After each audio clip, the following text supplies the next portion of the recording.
최근 비트코인의 동향을 함께 확인을 해보시면 이 비트코인 주도권이 초기 고래들에서 기관 투자자들로 이동하면서 시장이 재편되고 있다라고 블룸버그가 보도를 했습니다. 네, 여러분 안녕하세요. 7월 4일 파이어 시황 시작해보도록 하겠습니다. 간만 비트코인이 10만 1000달러 선 돌파에 성공을 해줬습니다. 뉴욕 증시가 사상 최고치 랠리를 펼쳤기 때문에 비트코인도 긍정적인 가격 반등을 보여줄 수가 있었고요. 다만 뉴욕 증시는 내일 휴장이기 때문에 오늘은 오전에만 증시가 진행이 되고 뒷부분에는 진행이 안 됐었습니다. 그렇기 때문에 그 유동성과 변동성이 코인 시장에 조금 더 강하게 나올 수가 있었는데요. 미국의 6월 고용시장이 시장 예상치를 웃도는 수치가 공개가 됐는데요. 다만 자세히 확인을 해보면 민간 고용은 둔화되고 있고 제조업 침체가 이어지고 있는 등 이 구조적인 불안 요소가 나타난 걸 체크를 해볼 수가 있었습니다. 미국 노동부는 6월에 비농업 부문 고용이 14만 7천 명 증가했다라고 이야기를 했는데요.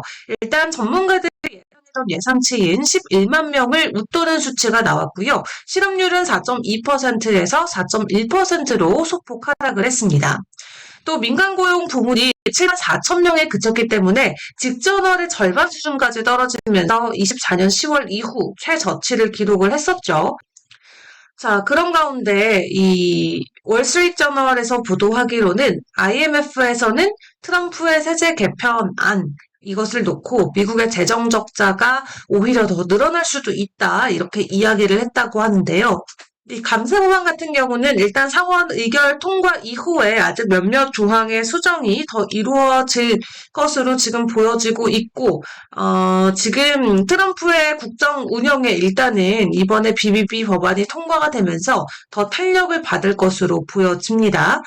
감세 법안 같은 경우는 트럼프 대통령의 공약을 집대성한 법안으로도 풀이를 해볼 수가 있겠는데요. 이 트럼프 대통령이 집권 1기인 2017년 시행을 해서 올해 말 종료 예정인 이 개인소득세율 인하, 법인세 최고세율 인하 이런 부분들을 영구적으로 진행시키는 이 조치안이 담겨져 있다고 합니다.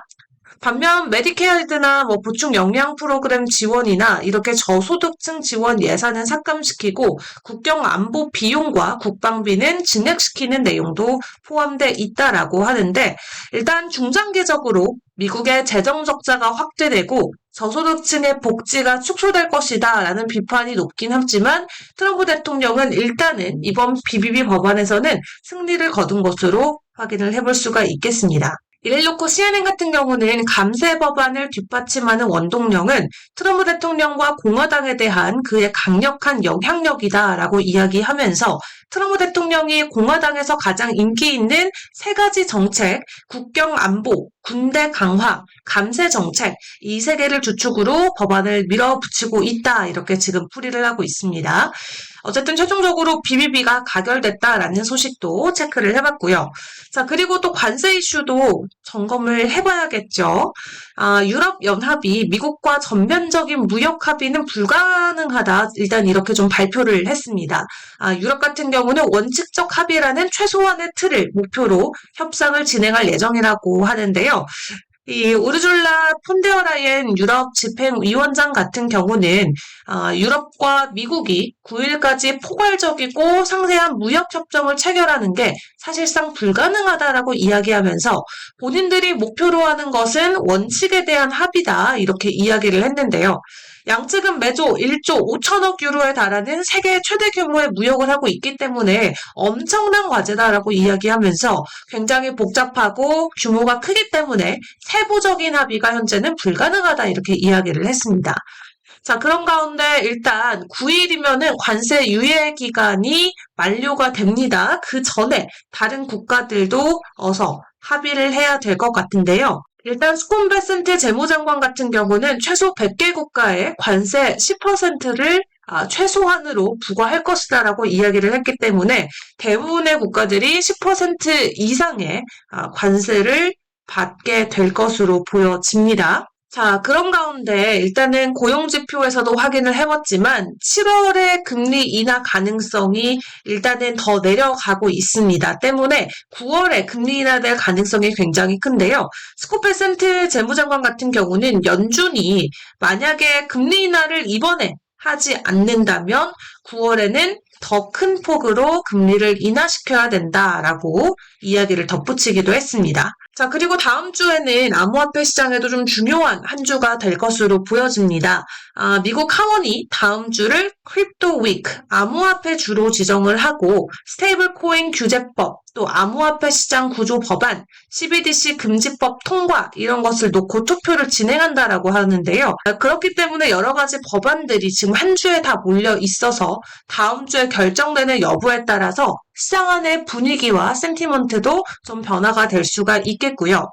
그리고 스테이블 코인 법안이 다음 주에 만약에 하원에서 통과가 된다면 시장에서는 굉장히 긍정적으로 그 여파를 평가를 하고 있습니다. 이 스테이블 코인 시장이 오는 28년까지 5천억 달러 규모가 될 것이다 라고 JP모건은 보고서를 통해서 전해왔는데요. 일단 스테이블 코인 수요의 주요 원동력이 일반 결제 수요가 아닌 고유 활동이다 라고 이야기하면서 현재는 2,500억 달러 수준인데 스테이블 코인 시장이 아마 향후 몇 년 안으로 1조에서 2조 달러 규모로 급팽창할 것이다 라고 낙관적인 평가를 이어갔습니다. 또 스테이블코인은 미국 달러나 금과 같이 다른 자산의 가치를 연동시키는데 시장에서는 결제 인프라 역할 외에도 해외 송금 수단 등으로 널리 사용하고 있기도 하죠. JP모건 애널리스트들에 따르면 현재 스테이블코인의 수요는 약 88% 기반 활동에서 비롯된다라고 하는데 거래나 디파이 담보 또 기업의 자금 등도 포함이 되고 있습니다. 지금 실제 결제 용도는 전체 6%밖에 안 되기 때문에 이 스테이블코인의 결제 용도가 증가되게 된다면 시장 안에서도 지속적으로 규모가 커질 수가 있겠고요. 또 암호화폐 자문위원장인 보아인스 같은 경우는 이번에 지니어스법이 통과되면 결론적으로 암호화폐 시장의 시가총액 전체가 15조 달러에서 20조 달러까지 증가할 수 있다라고 이야기를 하고 있습니다. 이 지니어스 법안 같은 경우는 인스턴트 결제, 즉각적으로 결제하는 시간을 줄이고 비용 효율성을 제고하는 동시에 투명성을 높일 수 있기 때문에 암호화폐 시가총액도 함께 크게 증가할 것으로 예측을 하고 있고요.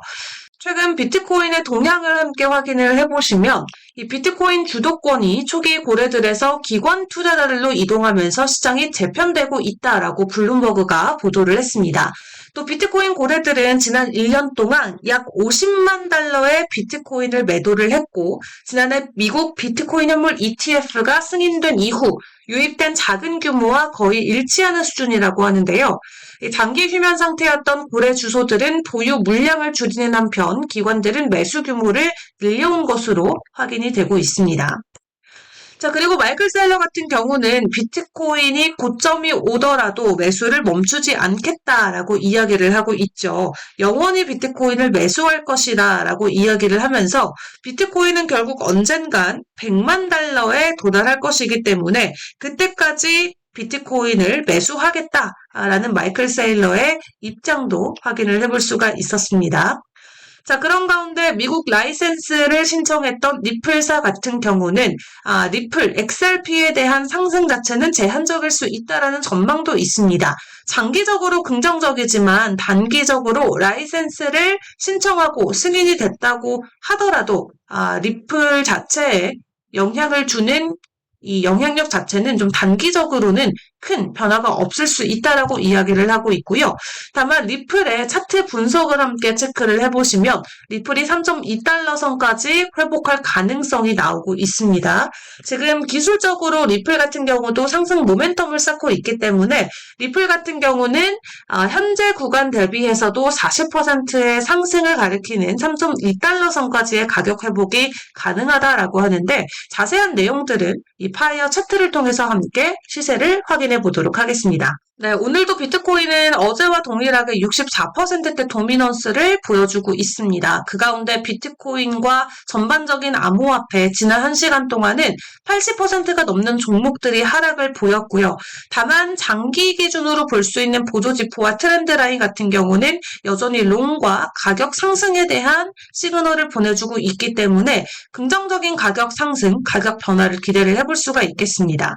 자, 일단 비트코인 같은 경우는 롱에 대한 시그널이 이틀 전에 뜨고 나서 그 위로는 쭉 파이어라인을 지지해주면서 캔들이 형성이 되고 있고요. 장기와 단기가 모두 상승에 대한 추세 신호를 보내주고 있는 가운데 현재는 단기 이 지지 구간에 캔들이 내려와 있습니다.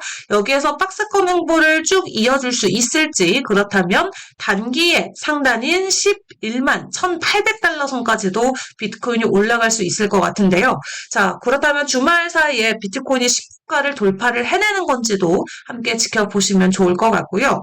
그리고 함께 확인해 봤었던 리플 같은 경우도 지금 롱에 대한 시그널이 뜨고 나서는 파이어라인 주변에서 캔들이 계속해서 형성이 되고 있는 상황입니다. 단기와 장기가 모두 추세 상승을 가리키고 있는 가운데 일단 지금 구간은 비트코인과 마찬가지로 단기 지지 구간까지 내려와 있는 상황이죠.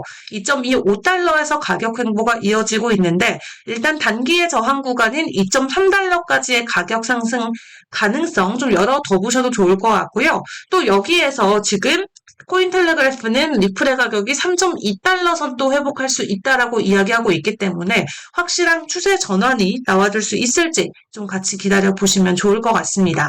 자, 이렇게 시장의 분위기 함께 점검을 해봤습니다.